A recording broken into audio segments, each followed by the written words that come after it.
Alright, it's the KwinnPop Podcast, episode 37. I'm Peter W. Dawson. I'm James Bullock. And we're here to talk about video games and television. No movies this time, but, we're going to get into some stuff movie-related for sure, so I wouldn't say there's no movies this week. Yeah. I would do a How Are You Doing, James, and we'd do a kind of a riff on what we're about to talk about, but we are going to start on kind of a somber note, unfortunately. Yeah, we have to. Yeah, we're going to forego that in favor of talking about the tragic passing of Smilin Stan Lee. Okay, now you do make me laugh. It was one of his many nicknames. I know, but just like, that's the one. That's a good way of putting it. Just the fact that he does make me smile just thinking about that. Oh, yeah, he's, like, I was going to talk about him a bit, but I'm just going to get into the thing. Those who may not know, and I really doubt anyone listening to this doesn't, but I'm gonna play it safe. Stan Lee is essentially one of the he was one of the key figures of Marvel Comics, being their main creative officer for 2 decades.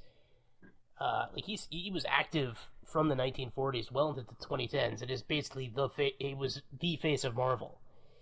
Even to the point, now, even though if he doesn't have, a direct hand in things, his name is still on things that are still going on right now. Like, The Gifted, for example, he's an executive producer. Yep. He is synonymous with Marvel. He's essentially their Walt Disney, which is funny considering that Marvel got acquired by Disney. But he was considered very affable because, he's a laid-back New Yorker, like a cool old man you would talk to in the park in New York. He might be a little gruff at times, but he would still be a welcoming and kind gentleman. The kind of person you would see New Yorkers rally around if he got mugged to beat the crap out of the mugger. That would be so true. And he might curse, but he would let other people do most of the cursing. Yeah, he's one of those ones that would, if you hear him curse, it would be so rare that it's almost like a major event. Yeah. He was it was him, Jack Kirby, and Steve Ditko were probably the 3 most important people in Marvel history. Because together with them, he co-created... I'm not going to get into arguments over, how much credit people are owed, because that's a long and complicated discussion. But, some of the people he's credited... these are the big ones that they usually mention on the, Wikipedia and stuff right off the top, is Spider-Man. Spider-Man probably more than any. Yeah, that's pretty much the one he's really connected to out of anyone. Well, yeah, there's another one I'm going to mention, though, that's... X-Men, Iron Man, Thor, the Hulk, Fantastic Four, Black Panther, Daredevil, Doctor Strange, Ant-Man, and one of the most important on this list, at least to me, the Silver Surfer. Now, I want to emphasize, because one of the things he did for a long time is he was the only one allowed to write a Silver Surfer story. Which is why I consider him one of the most important on the list, because that was a character he probably guided the longest. In part, that's probably one of the reasons why he did it, is because of how powerful the Silver Surfer is, because it's such a big part of the Marvel Universe. And, in terms of power scale. Because, the Silver Surfer and everyone beyond him in terms of power are godly beings. Right, exactly. So it's understandable, but yeah, beyond that, the stuff he did included, he even later on toyed with the idea of what he would have done if he had been the one who created Superman or the Flash or Wonder Woman. One of my favorites is Batman, because Batman is a guy who goes to prison for a crime he didn't commit and comes out becoming a pro wrestler who dresses like a bat. It's amazing.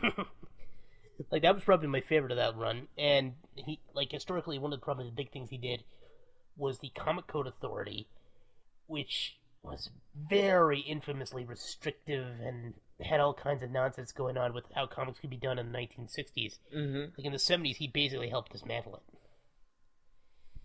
And, of course, he's very much been a proponent of pushing Marvel in other directions, including, television and films, to the point where he would make a cameo in basically every Marvel film project. Yeah, and not only that, but in animated works, and most recently, which surprised me so much, was the actual Spider-Man PS4 game. Yeah. Oh my god, his cameo in that's great. I know. And he was even in Teen Titans Go to the Movies, where they make fun of his cameos. Yeah. This is a DC movie? I gotta get out of here. I mean, he even showed up in an episode of Heroes. Yes. As a bus driver. I'm like, aw. So, yeah, he was a very influential man. You know, he had a lot of stuff going for him. Like, if there's one other thing I wanted to mention that's probably kind of, unfortunately, is before his passing, he was actually involved in a ongoing lawsuit where somebody basically tried to take control of him. Right. Like his assets. And, like, what I'm hoping is, because this is not unique to him. Like, there's been this weird ongoing thing where senior citizens will have people they don't actually know somehow become their legal guardians. Exactly. And it's basically exploit their estates. So I'm kind of hoping that if anything good come out of that weird situation is that, you know, this process is now being highlighted more and people can try to clamp down on it. Because, I mean, this is essentially a weird form of identity fraud. I'm not trying to make a political statement. I'm like, this is essentially fraud. So it's actual crime here. Which I wanted. And I don't think there's much else to really say. Like I said, he was a big proponent of everything, and he kept working for a long period of time and was happy to, you know, make public appearances. And when Marvel, you know, despite the fact that he wasn't really heavily involved in the Marvel process, he was trying to save his company when it was nearly bankrupt in the 90s. Yeah, he was definitely stepped out and tried to, like, become that face again and try to rally everyone behind it. Mm-hmm. And it was one of those, that was, like, around the time when I really got into comics.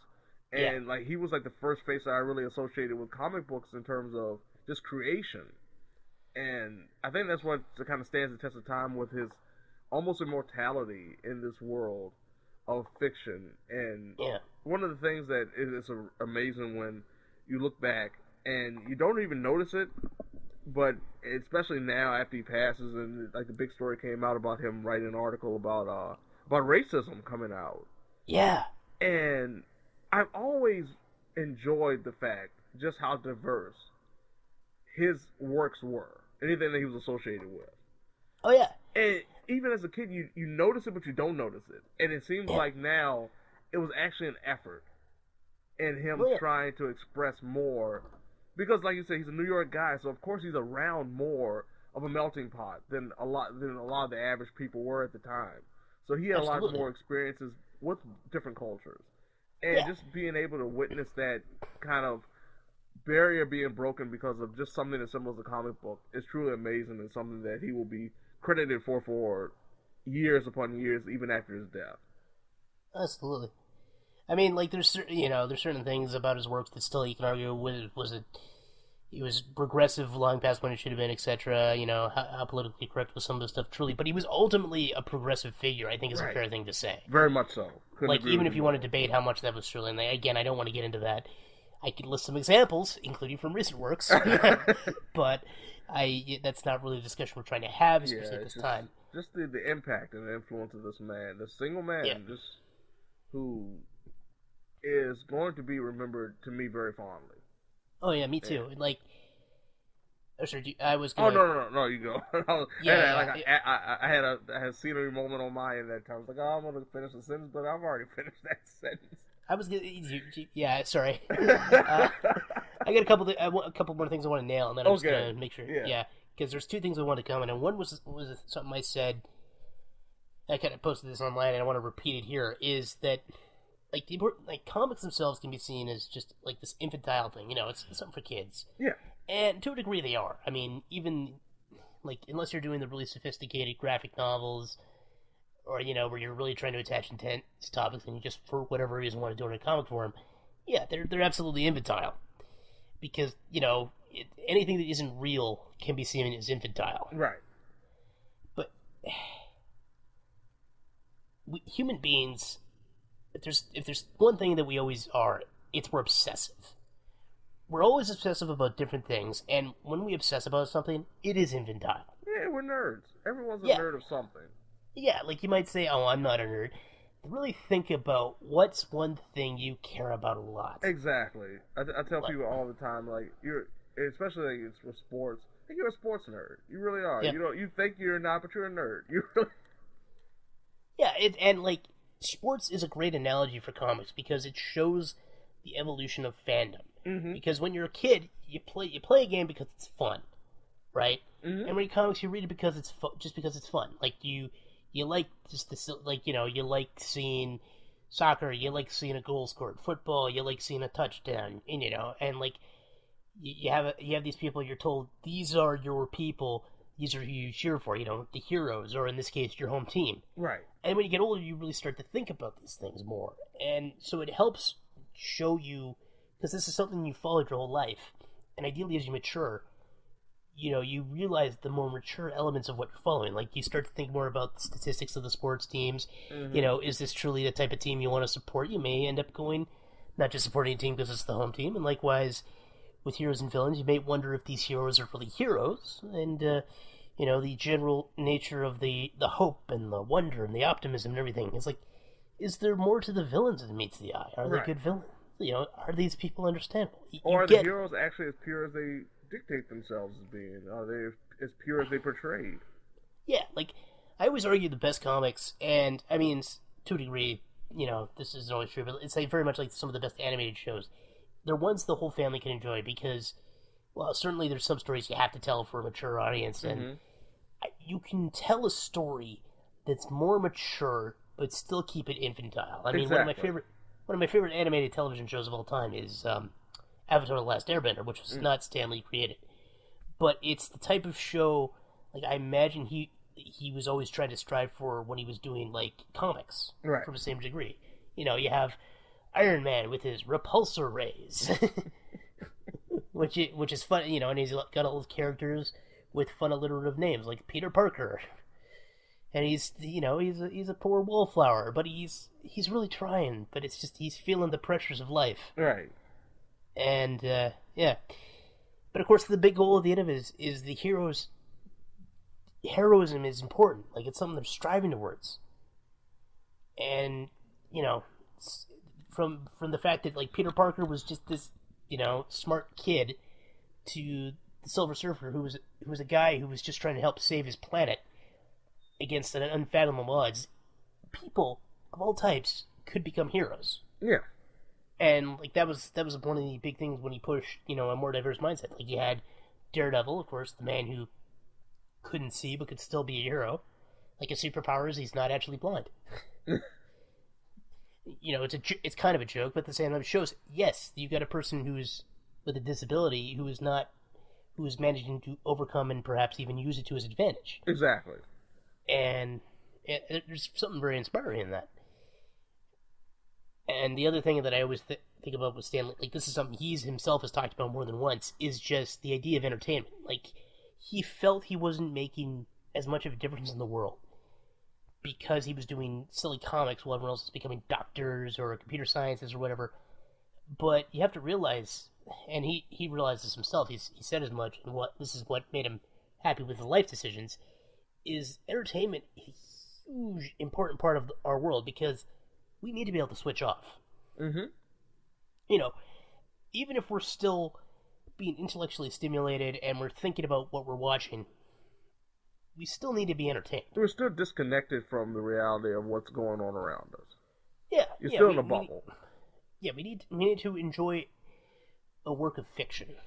We need something engaging. It's like, even if you're stuck on a desert island, you would want to play a game of chess to help keep your mind not constantly on your peril. Even if chess is, the more intellectual escapism, it's still escapism. And that was something he realized, is just how important it is. Like, after a long day of surgeries, wouldn't it be great to go see that new Marvel movie, or crack open the latest Elektra issue, let's say? Just to keep referencing Daredevil, hint for later. Yeah. So it's really not that weird that we're this crushed over the passing of such an important media icon, because he inspired generations of readers, and it's not just comic book fans; it's people. His entertainment works has been seen by millions, if not billions, of people at this point. I mean, the funny thing about it now, in a lot of ways, even though we associate him with Marvel Comics in the sense of the actual comic books, an entire generation will associate him with the cameo guy in the Marvel movies. Absolutely. Yeah, so, we're going to miss this guy. He was amazing. Whatever faults he may have, and I'm sure some more are going to come out eventually, he was such a good dude.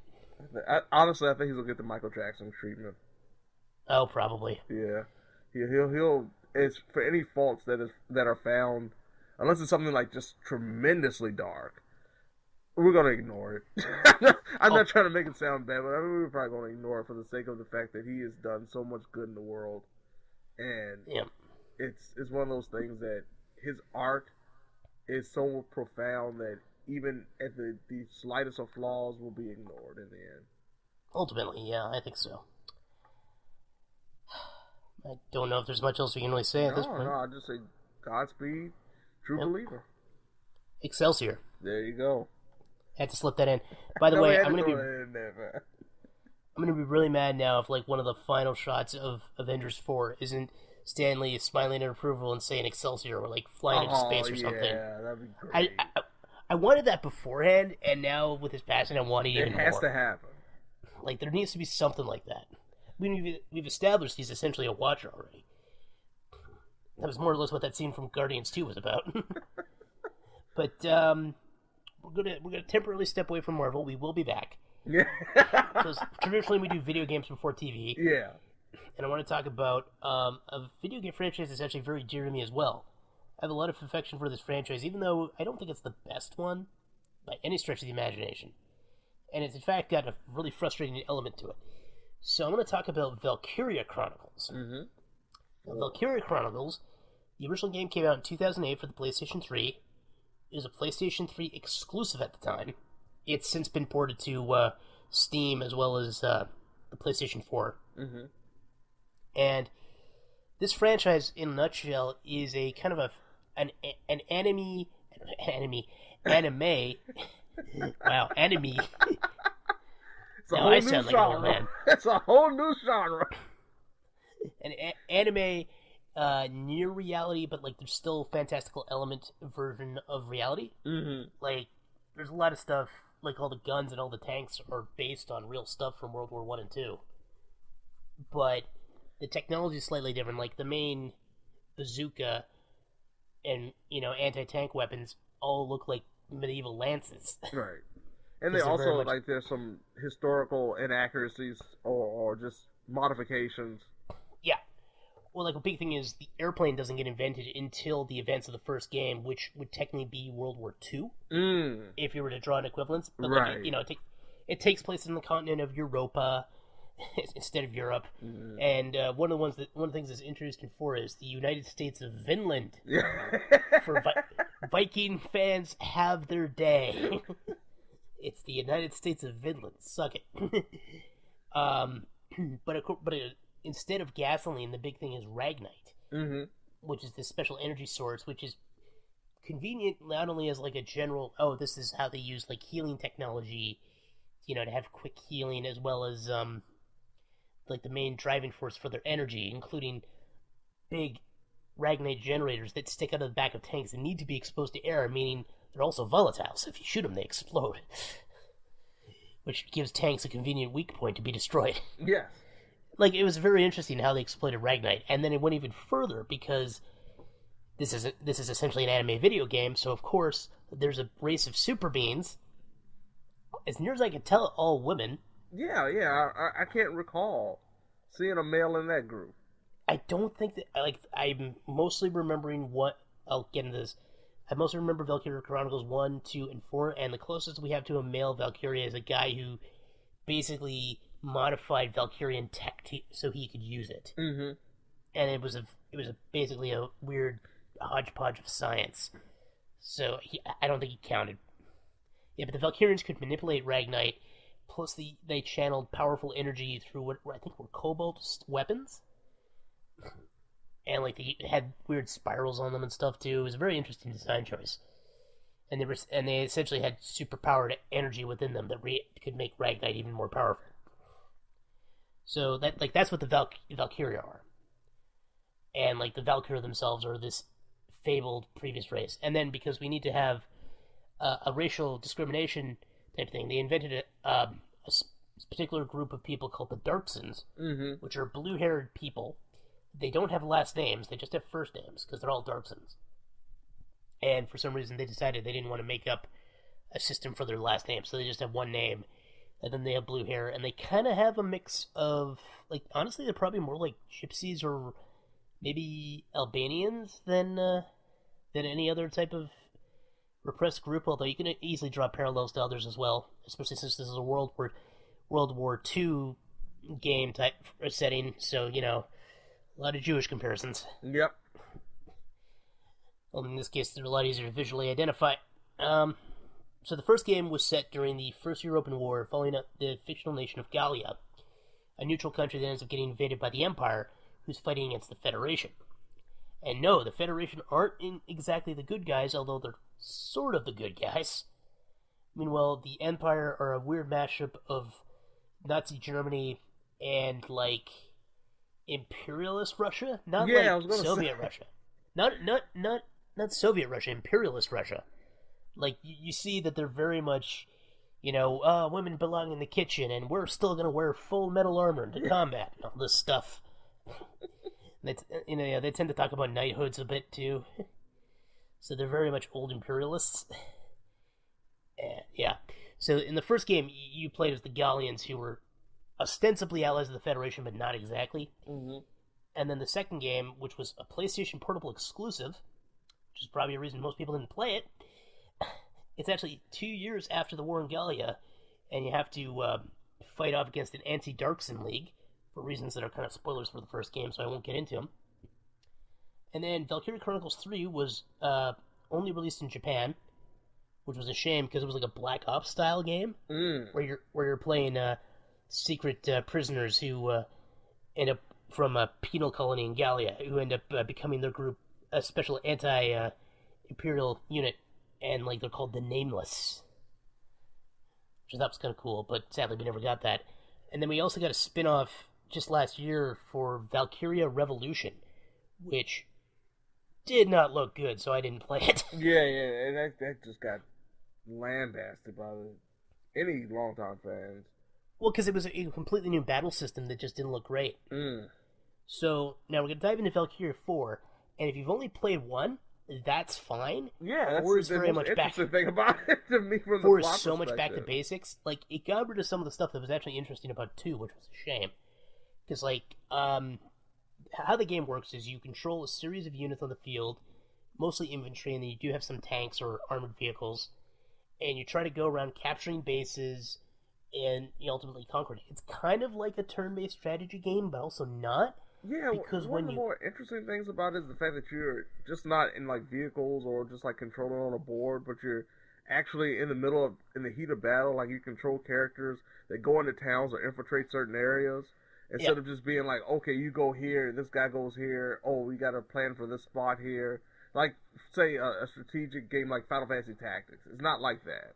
No, or XCOM is probably the one I would most compare it to. Yeah, that's a very good... Because of the gunplay. Because it still follows the XCOM gunplay thing, where they shoot once, and then it's like, well, that's it.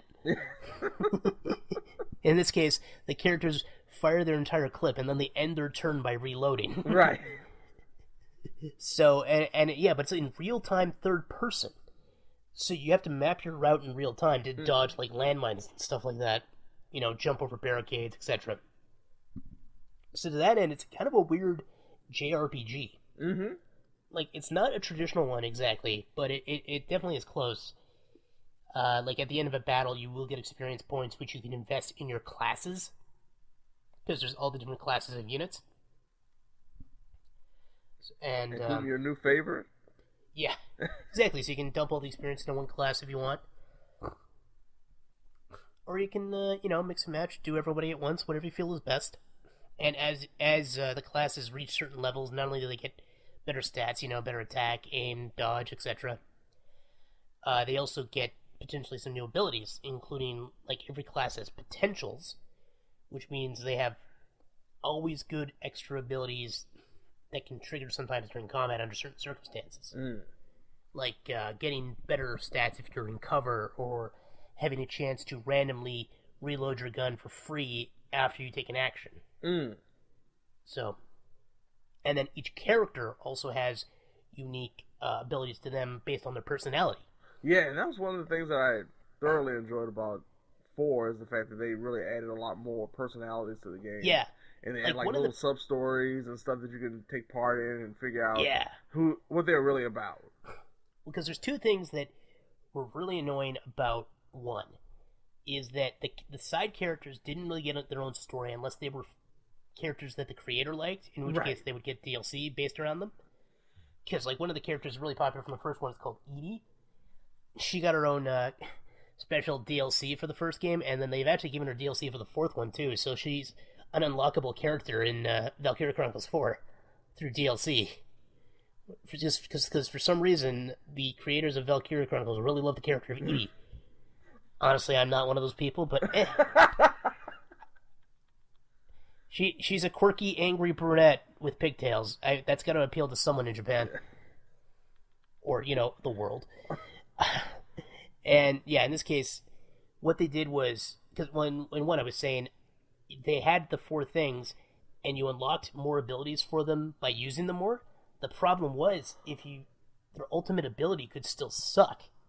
And what they did in 4 is they made it so the ultimate ability was actually always good. Like, it may start out sucky, but if you go through their squad story, as it's called, where like 3 of the characters will team up and they'll unlock something cool by the end of it, if you do that, then their ultimate ability will always be good.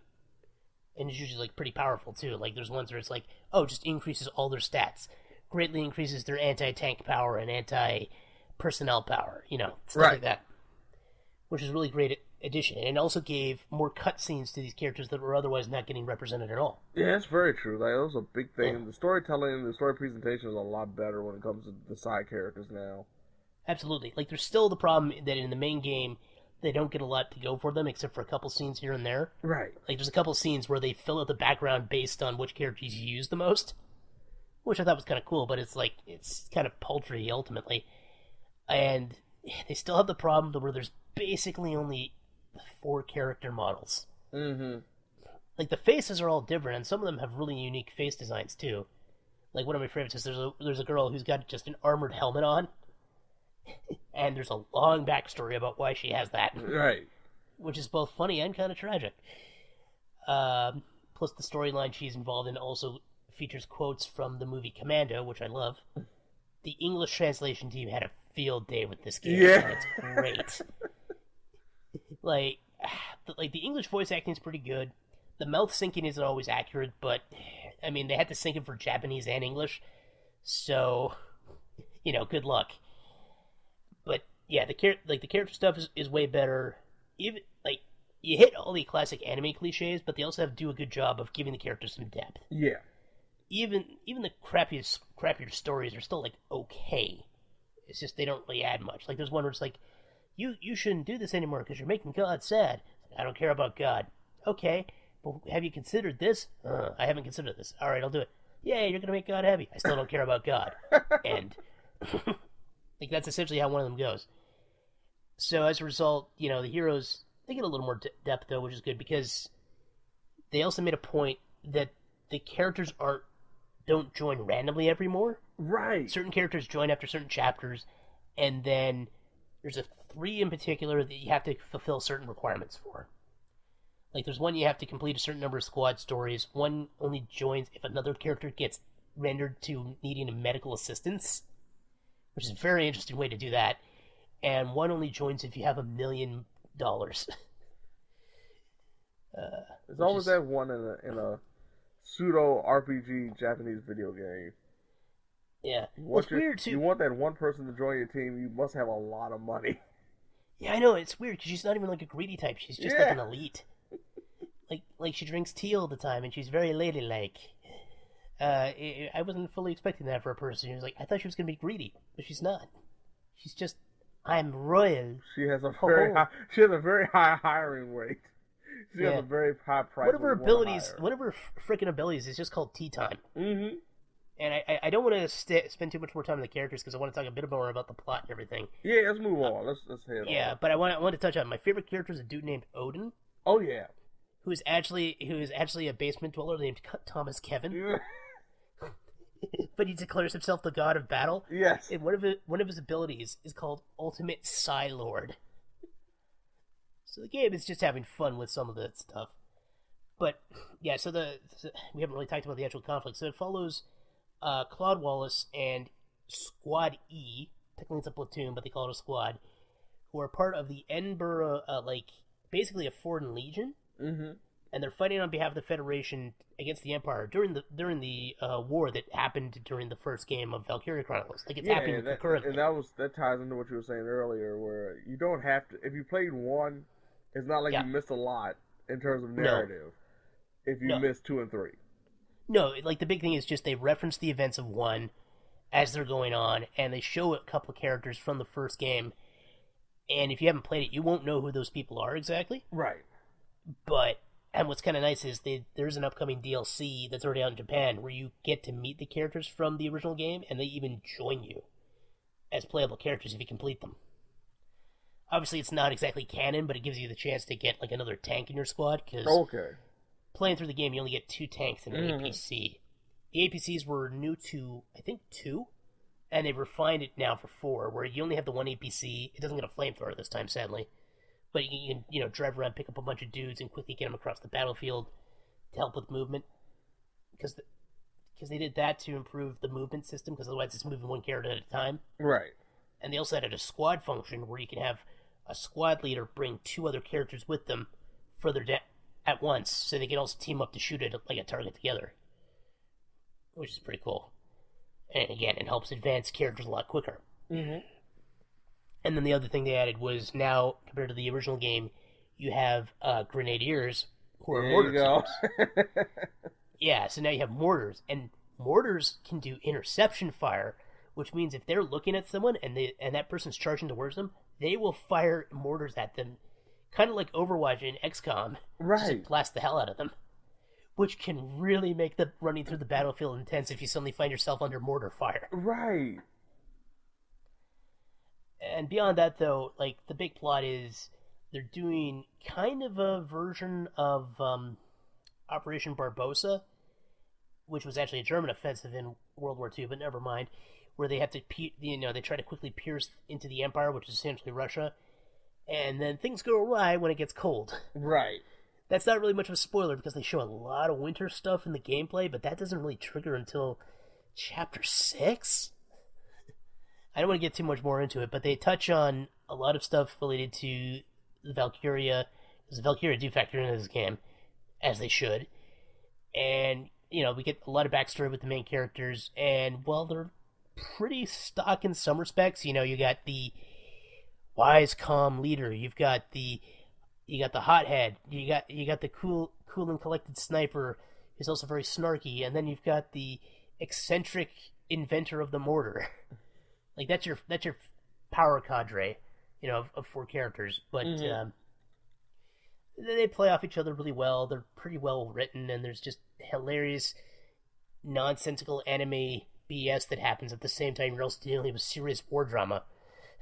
Like, without giving too much away, a character who is kind of a wacky anime character you would see in a lot of school anime, a couple of chapters later, this character suffers a really tragic fate. And it's just like, oh yeah, this is a war story. Which is one of the other things that the game can kind of run into, because it has this storybook kind of mentality. Like, there's a freaking cloud filter around the outside, and you get stark reminders that war is hell, while at the same time having cartoonish sound effects like vroom and bang bang appearing on the screen. So it's a franchise not for everyone, but in general it's pretty fun, and honestly, after all the open world games I've been playing lately, it's a nice change of pace. Yeah, I was about to say something nice to just get yourself focused on, like a very short adventure for each one. Like, for each battle, it can take a little bit of time, but it's not something that you have to spend countless hours trying to wander around, trying to figure out what you have to do. Yeah. Or getting caught off guard by something like a whole bunch of collectibles. Yeah, there's a couple of collectibles and nothing too major. Like, the big thing is, if you kill an enemy ace, you unlock their weapon, and there isn't a trophy associated with that.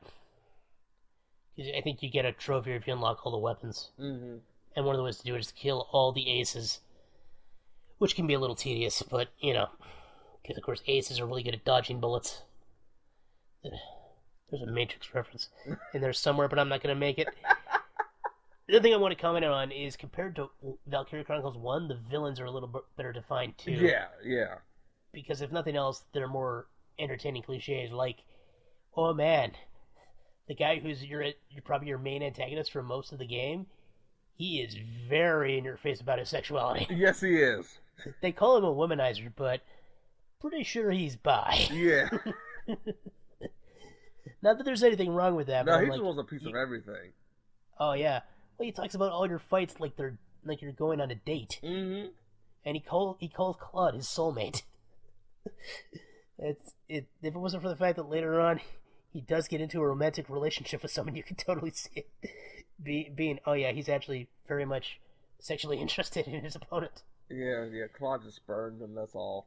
Yeah, he's too busy getting his head in the clouds. Yeah. Claude's kind of a flat protagonist, but he's still got enough personality to be good for like a war story, Yeah. I still think Welkin from the first game was more interesting, but Claude was fine. And like his supporting cast was great. I'm telling you, like, Claudes in video games just don't have to worry too much about hitting high points. No, it's just, he had an arc, he fulfilled it. You saw why he was a good commander. It works. Yeah. No, it's if you liked the first game, you will love this one. Well, not love. Hands down. I guess, yeah, you'll probably like the improvements. You may be finding yourself wondering if they truly improved enough, but between what they have, the DLC they're adding, and like having enough of the familiar while changing some stuff for the better, like one of the big things is the order system is much improved over the original game too. Because it used to be random, and then they like, no, let's do this in this way, so it always makes sense. And I'm like, okay, that's a good design choice. Thank you. I'd say, yeah, definitely check it out, especially if you're sick of open world games. Not that there's anything wrong with it, because we have plenty of good. We've had so many this year, and they've been good. Don't get me wrong. No, they've been really good. It just feels like a little bit of just too much. Yeah.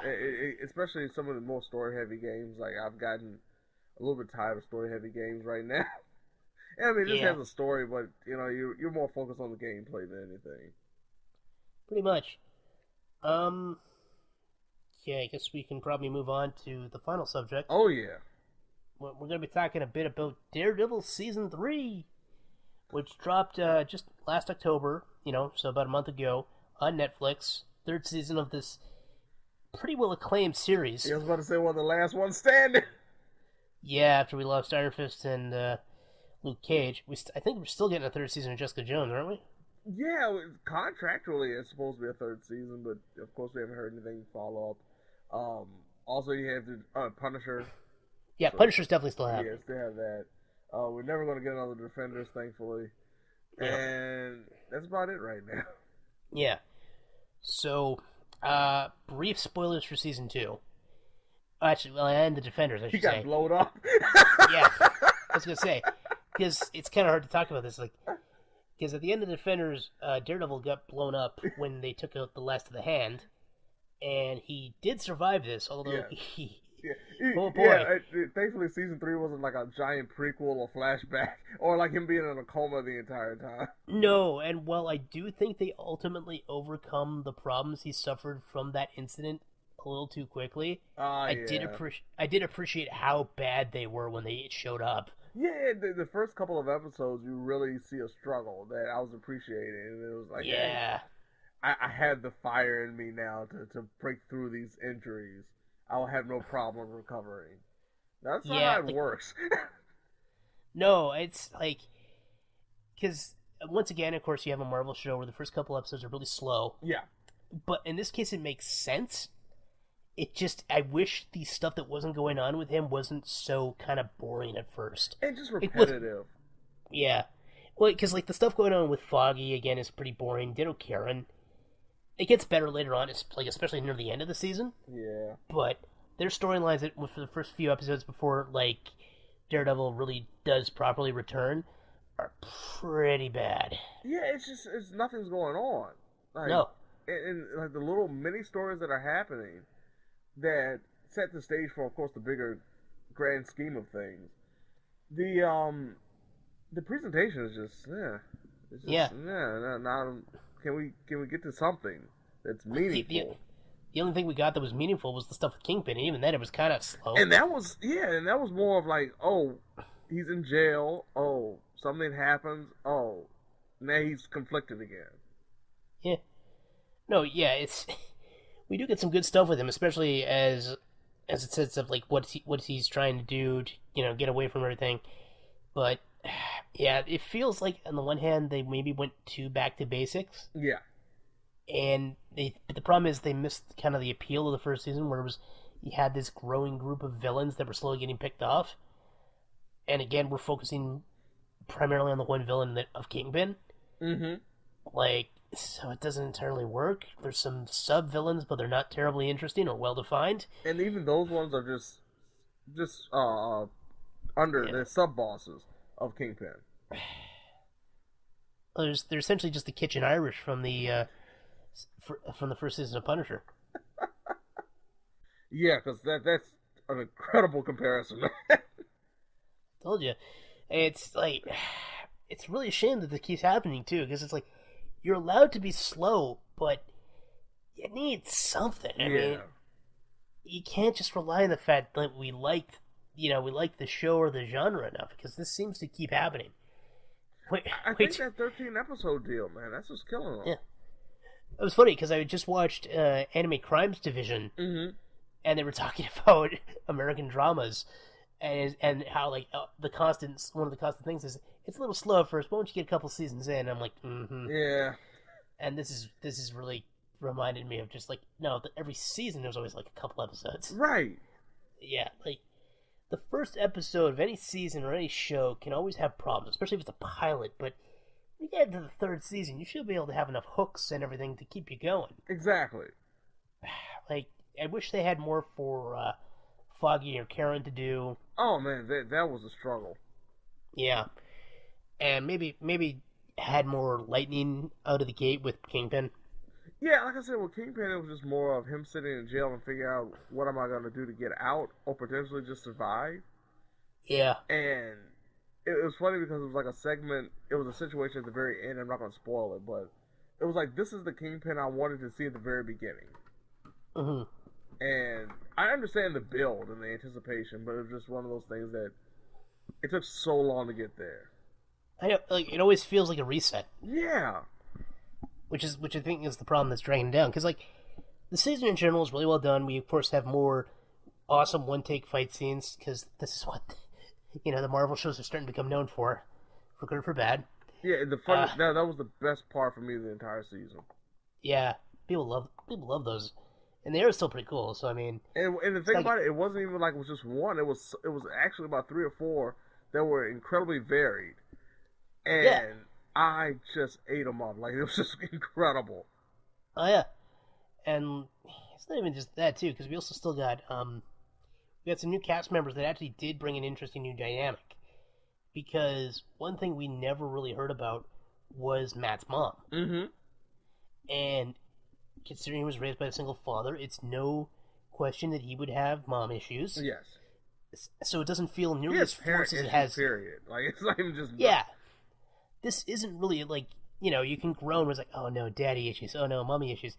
These were actually pretty well done. Yes. And they didn't We dominate. got a good little backstory and explanation as to why, too. Yeah, and it didn't dominate the season. It was a good chunk of it. No, it was like one episode at the very beginning of that episode. I believe they dedicated like 10 minutes to it. Yeah. And it told the exact story that you needed to see, and that was it. Yeah, because like, what was it? Luke Cage season 2, the daddy issues were a lot better handled. Yeah. Because while he was more of a recurring character, he didn't always factor in that much. Mm-hmm. And there was some interest, and like some of the best like dialogue exchanges in Luke Cage were the father and son stuff. It really was. And I don't know if I would say it was that strong, but once Matt really understands, because she keeps it a secret. Oh, by the way, his mom is played by Joanne Whaley, I just bring it up because I mostly remember her from the, I think, underrated film Willow. Okay. Yeah. She's done a lot of TV work lately, and it's good, it's always good to see her. Anyway, sorry. Fan moment for actress. Yeah, like when they're interacting, it's pretty well done. Like I always thought she was a little underrated as an actress, and she was pretty good in this. Yeah, she was very good in this. There was a scene. There was a scene late in the season too where it was just it was very little dialogue, and the way she just presented herself in the situation was absolutely phenomenal. Mm-hmm. And I will say, a character they killed off that had actually been around since the first season, I actually was really upset about it in the right way. Like, it was genuinely like, oh no. I don't know if I cared as much because of certain elements, but I don't want to give away the spoilers, so I'm trying to be vague as possible. But, like, certain elements related to the character, or just because I actually cared about the character, but I was very much, oh no. So, they actually had a death that really got me. And I did appreciate that about this season. Plus, the climax was pretty good. Yeah, I thought, this was something that I think they did so much better than Iron Fist when it came to, and not because of the overall presentation, but just the fact of the inevitability of it being canceled. Yeah. Iron Fist left so much open. Yeah. This didn't. This had a very contained, condensed story with an ending that did have a cliffhanger. But absolutely. Even if we never get a fourth season, I'm perfectly fine with it ending the way it did. Absolutely. It did end on a very good note to say, okay, this is the end of the story. If this has to be the end. Yeah. No, like it's very much kind of adventure continues ending. Right. Which is, for those who don't know what that means, like probably the most famous version, like in recent memory anyway, is Justice League Unlimited. Because literally the last bit of dialogue is from Wonder Woman saying, "And the adventure continues." And then we see all the heroes running off to be heroes again, because the villains who haven't disappeared, been killed, or whatever are still on the loose. And it's like, all right, let's give them a 5-minute head start, which is perhaps a little too cartoony for that, but that's neither here nor there. Because that could sound bad out of context. That was maybe too much of a segue, but yeah, in this case, you kind of get something like that at the end of the season without giving too much more away, and the arcs are definitely closed. Yeah, which is good, but I would be interested to see what they would do with the fourth season. Yeah, because there were certain things that were left open with, especially one particular character. I'm not going to spoil who. Yeah, but, that's probably the most open one. Yeah, but then there was also the illusion of a particular doctor that is responsible for a particular weapon that has the last name of a particular letter, like X. This is something they've been kind of foreshadowing ever since Jessica Jones. Right. And, like, when you look at some of the characters that show up in Jessica Jones, you might start to understand what we're talking about. And, like, the weird... It ties into the weird stuff of what Marvel does and doesn't have rights to. Although, obviously, with, the stuff going on with the potential Fox deal and everything, it's like, oh, this could change in a second. I guess we'll see what happens. Yeah. But, yeah, if you like the first two seasons... Who stood out to you the most? What character stood out the most in this season? Oh, Dex. Like, Amen, despite... Amen, brother. Yeah. For those who don't know, Dex in the comics is Bullseye. One of the more famous Daredevil enemies, who has a pretty silly name. Like, it always sounds weird when somebody says Bullseye out loud. And they're talking about a person. Top it off, like, the target for his costume and everything. It's just... yeah. But Bullseye is... Despite those handicaps, Bullseye is genuinely a terrifying villain because... Yes, he is. He could essentially... If he tries to kill you, he will kill you. From any direction. Literally. Yeah. He could... People have joked about this, but he could probably spit into your mouth and kill you. I think he kind of did that in the Daredevil movie. Didn't he do something like that? It was something similar, yeah. Yeah, he basically pettily murdered someone, which is actually a pretty good demonstration of his powers. which, you know, can come off as a joke or goofy, but, like, if you really think about it, oh my god. Like, that was probably one of the things the film did right. But, yeah, no, so Dex, like, they introduce him, they probably make him a little more creepy than you would imagine, but he is a villain, and they do an interesting job with it. Right. So, it's not one of those things where he's just, like, creepy for creepy's sake. Like, they established how mentally broken he is and exactly why. And like when he loses focus, man. Oh yeah, like it's not done casually. They have an idea of what they're doing with it, which is one of the reasons he's probably the best new character. Because we got another character who's pretty flat, but he's okay. I don't want to give it away, but it's like it's very much. I knew this character was not going to survive the season as soon as he showed up. Yeah. This poor man, I'm like, there's no way you survive this season, he's man. One of those characters where you like first heard his name, it was like, you should have never told me your name. Well, it's like, he reminded me of the characters who have died in every other season. Of not just this show, but like every Marvel show. Like the one who dies in Punisher. Oh, man. Yeah, like, I just, it was a dead man walking when I first saw him, and the way he was talking about all of his conflicts and everything. I was like, oh, you should have never told me your name, man. No. Terrible idea. It's just what it is. But yeah, no, I was gonna say overall, 3 might be better than 2. Yeah, I would definitely say 3 is better than 2. And I have a lot of affection for 2, nonetheless, because I do like the original depiction of the Hand before Iron Fist ruined it. Like, I want to put that out there. I liked the Hand as they were in Daredevil Season 2. I didn't like how they were once Iron Fist and Defenders got involved. Iron Fist, I swear, man. He's reverse Midas. When it comes to Netflix Marvel shows, he's the reverse Midas. Yeah. And this is the first time we didn't have Rosario Dawson in at all. I know. That was really... I mean, I understand it kind of wrote off on Luke Cage beside, but... Yeah, that was really, I thought that might actually open the door for her to go back to the Daredevil universe, but... Nope. She's just got... I think Rosario Dawson's not happy with Netflix. Yeah, I can understand why. It's a little... It's a problem, which is a shame. But, yeah, no, I'd still say it's probably better than Season 2.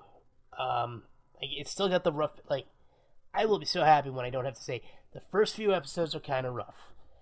I think we'll be able to say that once they chop them down to 10 episodes a season. Yeah, because it's just exhausting to say that over and over again. And, yeah, just because of how serialized it is, it has to be. Like I said, we have to keep giving the warning to anyone who listens to this. It gets better. Just hold on. I don't want to keep saying that. I know, but it's like that's the common theme for all of these shows. Very few of them have we watched where I felt like, oh man, it starts off really strong and stays that way. Like the closest, not even Luke Cage, I can say that. Yeah, we got the warning for all of them. Yep. But I don't think you got anything else you want to say? No, solid season. I think it was out of anyone, it's probably the best of the recent Marvel releases. Like outside of Punisher. It's definitely better than Jessica Jones Season 2. I think it was better than Luke Cage Season 2. And I think it was definitely better than Iron Fist Season 2. Yeah, Iron Fist Season 2 was better than Iron Fist Season 1, but it still wasn't good. But yeah, still is below average. Yeah, that's really the problem. Yeah, Luke Cage Season 2, yeah, probably. It was really good, but it was kind of like all over the place at times. Absolutely Jessica Jones Season 2. Oh, yeah. There's stuff I liked about that season. Like, I still think Jessica Jones Season 2 was better than Iron Fist Season 2. Luke Cage Season 2 was probably better than Jessica Jones Season 2. Oh, yeah. For me, Daredevil Season 3, Luke Cage Season 2 of the recent Marvel releases, definitely. And then... Though, yeah, that one is a bit of a toss-up, but I'll probably agree that Daredevil Season 3 is better. Yeah. But I still think Punisher might be my favorite. Oh, of the recent ones? Definitely Punisher. No, I think flat out. I think partially because I think they have the advantage that he was in Daredevil Season 2. That's true, but yeah. Aside from the first episode, which again, it gets better, once they got over the obvious he's in hiding at the end of the first episode of The Punisher, right. That's so good for me. Yeah. I guess that pretty much wraps this episode, yeah. Good stuff, but we went a little long because I explained a lot about Valkyria Chronicles. No, and also the Stan Lee tribute too. So yeah, because we had to. We had to. Yeah, plus, like, this won't probably come across in the episode, but there were some technical difficulties because the storms have rolled in, which of course means Wi-Fi suddenly decides it has a bit of a hiccup. It's not even Wi-Fi, it's just internet connectivity, period. Yeah, that's true. And then that, and I'm still recovering from Extra Life. I didn't actually talk about that. I'm going to quickly mention, I did an Extra Life stream with Carbomb Productions, a local podcast crew, and we managed to raise almost $6,000 for BC Children's Hospital. Yeah, that was incredible. I'm so happy for you, man. It was a 24-hour marathon. I was awake for most of it. Yeah. So my body, of course, gave out, and I ended up getting sick and everything. It's like my body was ready. My body is not ready anymore. No, this is why we had to record this episode a week late. Yeah. Which is why it's going to be going. Why there's a weird gap between episodes 36 and 37. But see, now, United States citizens can be happy because now Thanksgiving they can really have something to be thankful for. Yeah, and just in time for Black Friday. See, it's something to listen to before you head to the stores and try to beat people for inanimate objects. Yeah, but no, I wanted to, actually, I should probably give a shout out to, do I have the notes? I'm actually slightly unprepared for this. Let me see here. Because I didn't think I was going to mention this. I was just popping your head when you started thinking about it. Yeah, let me see here. Here we go. Right, yeah, I wanted to give a shout out because the Quinn Bee herself helped me hook up with some prizes for the stream. So I do want to give another thank you to Square Enix's Riley Brennan and Tara Bruno, who helped get us give us some game codes we gave away for that stream. And I do want to mention, if anyone still wants to donate, you can look me up, Peter W. Dawson, on extralife.org. It's extra-life.org. Because donations still count towards the end of the year. There's no prizes anymore because we've already given those away. But the prize is if you still want to donate for the kids, yes, and pay tribute to the fact that I sacrificed a lot for that, including getting slapped in the face and he sacrificed his body, people. I got slapped in the face. I drank hot pepper vodka. That wasn't too bad though. That basically just tasted like vodka to me. Okay. I already find vodka gives me a burning sensation, so it really wasn't that bad. It wasn't that much of a difference. Oh no, this vodka's slightly more burny than usual. That was pretty mild, but yeah, there was that, and there was like eating a pudding cup without using my hands, doing the worst shotgun of beer moment I think I've ever. I'm terrible at shotgunning beer. Well, you were on screen. That was it. It just looked worse because you were on camera. Well, no. I used the keys and I hit the right spot, but I made the hole about the size of a pin. So I was trying to suck the beer out of a pin-sized hole. Yeah. Oi. All right. Just the life of a podcaster and gamer. Just trying to help the kids. That's all. Just trying to help. Hashtag for the kids. For the children. Yeah. Peter loves the children. So please, if you haven't donated to Extra Life, you can use it to support local hospitals for kids, because it's hard enough being an adult suffering from horrible disease. Imagine being a kid. Yeah, exactly. Like we both know people who've gone through horrible hospital stays, and they've been older than a kid. Right. And I can't even imagine subjecting that to someone who's still not psychologically prepared for it. Mm-hmm. Because it's scary even if you are. But on that, kind of depressing note, thank you for listening. No. The upbeat note is the fact that you can help by donating and try your best and just give a little bit of something this year to help somebody else. Absolutely. Thank you, James, for putting up with me rambling a bit more than usual. I really wanted to make sure people understood Valkyria Chronicles. It's a lot to explain, and hey, that's your thing. That's one of your things. Like I said, I enjoy the franchise too. I know it's one of your more important ones, though. So yeah, hey, let's have fun about it. We're having fun about it. There's no issues. I have a lot of affection for that one. Yeah, so, but yeah. This makes up for me rambling on for State of Decay show. Oh yeah. Oof. We both are guilty of this a lot, my friend. But. Till next time, folks, have yourselves a good day. All right.